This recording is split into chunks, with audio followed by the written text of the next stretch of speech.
नमस्कार शेतकरी मित्रांनो, मी दीपक जाधव नाशिक. आज 27 डिसेंबर 2025, जवळपास शेवटचे ह्या वर्षाचे 2025चे 5 दिवस त्या ठिकाणी बाकी राहिले.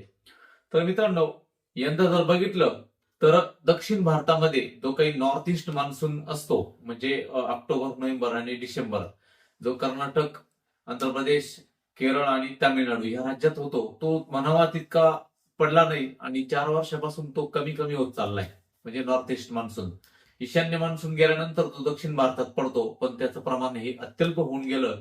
आणि intra tropical convergence zone ITCZ ही विषुववृत्ताकडे सरकल्यामुळे अगदी दक्षिण भारतात देखील कमी पाऊस झाला. आणि मागील 21 दिवसापासून जे काही बंगालच्या उपसागरामध्ये जे काही फॉर्मेशन होतं लो प्रेशरचं, त्याची इंटेन्सिटी देखील कमी झाली. परंतु पुन्हा एकदा लानिना कंडिशन ही स्ट्रॉंग होताना दिसते प्रशांत महासागरामध्ये. जावा, सुमात्रा, त्यानंतर इंडोनेशिया, थायलंड ह्या देशाजवळ जे काही कंडिशन आहे, ज्या समुद्राजवळ जे आपण ज्याला पूर्व पश्चिम भूमध्य रेखीय प्रशांत महासागर म्हणतो, त्या महासागराचं तापमान ज्यावेळेस वाढतं तेव्हा लानिना कंडिशन होते. पुढच्या काळामध्ये काही मॉडेल जे एल्निनोचा प्रभाव वाढताना जरी दिसत असले, पण सध्या तरी लानिना कंडिशन ही स्ट्रॉंगच आहे. आणि जरीही लानिना वाढला तरीही दुष्काळ पडत नाही त्या ठिकाणी, लक्षात घ्या. परंतु पुढील पाऊस कसा असेल आणि जानेवारी महिन्यात पावसाच्या काय कंडिशन्स असतील, थंडीची कशी कंडिशन्स असेल, तर आजच्या ह्या व्हिडिओमधून मी ते सांगण्याचा प्रयत्न करतो. तर मित्रांनो बघा, जर तसं पाहिलं, नोव्हेंबरमध्ये एक स्पेल आला होता थंडीचा, जो अगदी 3-4 अंश सेल्सिअस पर्यंत तापमान आलं. त्यानंतर थंडीचं जर बघितलं यंदा, तर थंडी एक सेट लिमिटला आहे. रात्रीचं तापमान पहाटे काल 10 अंश सेल्सिअस होतं, 10 ते 12 अंश सेल्सिअस. काही भागामध्ये ते 8-9 अंश सेल्सिअस होतं. आणि अगदी क्वचित प्रसंगी जिथे खूपच दलदल पाण्याचं जे काही गोदावरीचं खोरं आहे, त्या ठिकाणी तापमान हे 6 वरती आलं होतं. मात्र सरासरी तापमान, राज्यातील तापमान, रात्रीचे तापमान हे 10 ते 12-13 अंश सेल्सिअस होतं. आणि दिवसाचं तापमान जे आहे ते 28 ते 30 अंश सेल्सिअस इतक्यावर सेट आहे. आणि यंदाचं हेच विशेष ठरलं की तापमान हे एका विशिष्ट लेवलमध्ये सेट झालंय. खूपच जे स्पेल येत आहे थंडीचे, ते न येता एक थंडी देखील आहे पिकांना पोषक, परंतु जवाचं प्रमाण देखील त्या थंडीमध्ये आहे. आता साधारणपणे 5 दिवस राहिले डिसेंबरचे. या काळामध्ये पावसाच्या काही ऍक्टिव्हिटी आहे का, थंडीची कशी परिस्थिती असेल, त्यानंतर जानेवारीमध्ये काही थंडीची परिस्थिती कशी असेल आणि पावसाच्या काही फेनॉमेना आहे का, ते देखील बघू. आणि मे महिन्यातली कंडिशन, तो जो मे महिन्यात मी सर्व बागायतदारांना एक सूचना केली आहे की द्राक्षाच्या खरड छाटण्या ह्या मार्च महिन्यात घ्या. मागच्या वर्षासारखं जर झालं, पुन्हा एकदा जर मे महिन्यात पाऊस जर झाला, तर पुन्हा एकदा बागांना पाऊस त्रास होऊ शकतो. म्हणून त्यावर देखील एक अपडेट देतो. आता आपण लानिना कंडिशनचा मॅप पाहिला. आता आपण हे बघू की साधारणपणे पावसाची कंडिशन ही येणाऱ्या 4-5 दिवसात आणि जानेवारी कशी असेल. आता बघा, संपूर्ण भारतामध्ये 31 डिसेंबर ते 4 जानेवारी 2026 म्हणजे ह्या काळामध्ये कशा प्रकारचा पाऊस त्या ठिकाणी असेल. तर बघा, महाराष्ट्रामध्ये कुठल्याही पावसाची शक्यता त्या ठिकाणी दिसत नाही. पावसाची शक्यता फक्त हिमालयावरती WD आला त्यामुळे त्या ठिकाणी स्ट्रॉंग बर्फ पडणार आहे. आणि राजस्थानच्या थोड्याफार भागामध्ये पावसाच्या शक्यता या दिसतात. अन्यथा गुजरातच्या देखील नाहीये, मध्य प्रदेश देखील कोरडा आहे. आणि इकडे खालच्या भागात थोडं तामिळनाडूच्या भागात पाऊस दिसतो, बाकी महाराष्ट्रात पाऊस त्या ठिकाणी नाही आहे. आता याच काळामध्ये 26 म्हणजे उद्यापासून 26 ते 30 डिसेंबर ह्या काळामध्ये धुके कुठे असेल. बघा, उत्तर भारतामध्ये संपूर्ण हा जो गंगेटिक रिजन दिसतो उत्तर प्रदेश, याच्यामध्ये धुके दिसतं.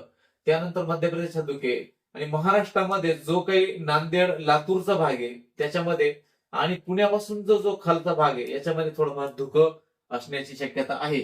नाशिकमध्ये, उत्तर महाराष्ट्रामध्ये आणि संपूर्णपणे मराठवाड्याचा जो भाग आणि विदर्भामध्ये कुठल्याही प्रमाणात धुक्याची शक्यता ही नाहीये. कोकणात देखील धुक्याची शक्यता नाहीये.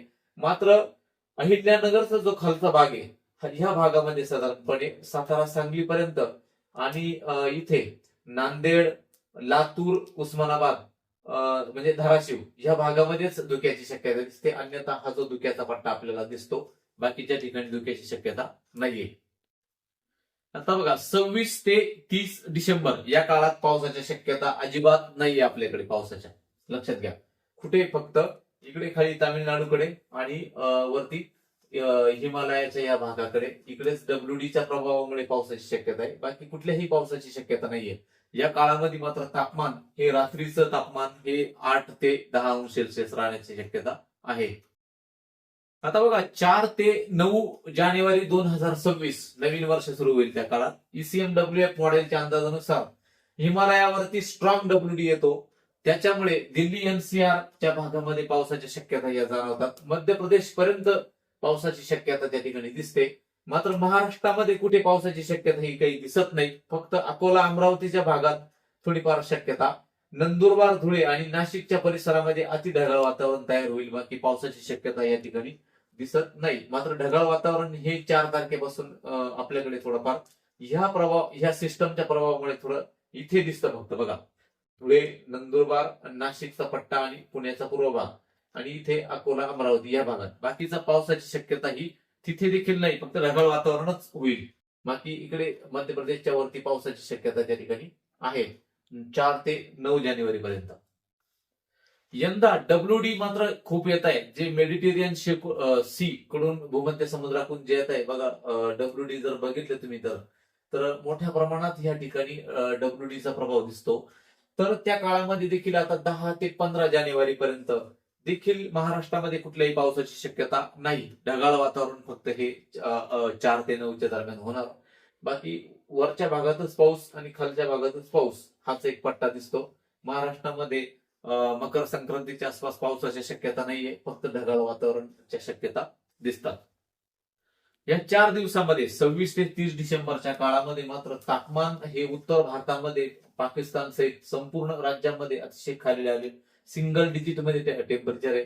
इकडे जर बघितलं आपण तर टेम्परेचर ग्राफ जर बघितला बघा तर साधारणपणे हा कलर महाराष्ट्रावरती दिसतो. या भागामध्ये टेम्परेचर हे साधारणपणे 9 ते 10 अंश सेल्सिअस पर्यंत खाली येण्याची शक्यता त्या ठिकाणी आहे. बाकी थंडीची लाट जरी नसली तरी याच्या प्रभावामुळे हा जो कलर दिसतो आपल्याकडे बघा 4 ते 6च्या आसपास, तर हा खूपच कमी, म्हणजे या ठिकाणी राजस्थानमध्ये अति थंड वातावरण असण्याची शक्यता आहे.